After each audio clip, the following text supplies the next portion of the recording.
Brad Pitt's post-apocalyptic blockbuster that shook 2010 cinema is headed to a free streaming home. Brad Pitt's zombie thriller, World War Z, is heading to Tubi and will be available to stream for free starting September 1st. The zombie genre has had a recent resurgence with the success of The Last of Us and Danny Boyle's 28 Years Later, and World War Z is a perfect film to revisit for anyone craving more zombie action.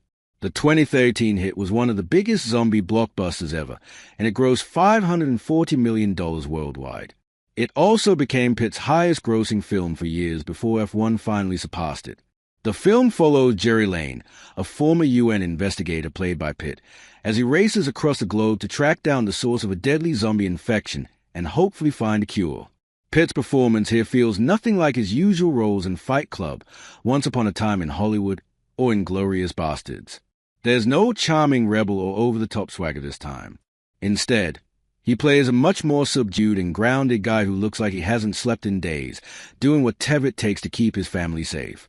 The movie also perfected the idea of fast zombies. It took what 28 days later introduced to mainstream cinema and cranked it up to 11.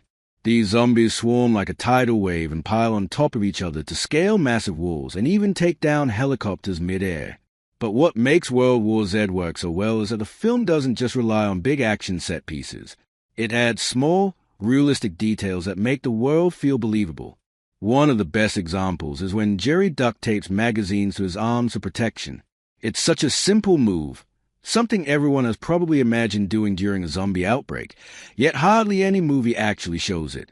World War Z 2 is finally on the table following the $8 billion merger between Paramount and Skydance.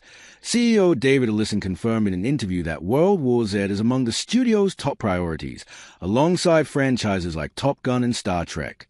There were previous attempts to make a sequel with directors like J.A. Bayona and even David Fincher, but both projects were cancelled before filming. Now, with Skydance planning to release up to 20 films a year, a return to Pitt's zombie apocalypse looks closer than ever. For zombie fans who still haven't seen the film, this is a perfect time to watch it for free before the long-awaited sequel finally happens. World War Z will be available to stream on Tubi on September 1st.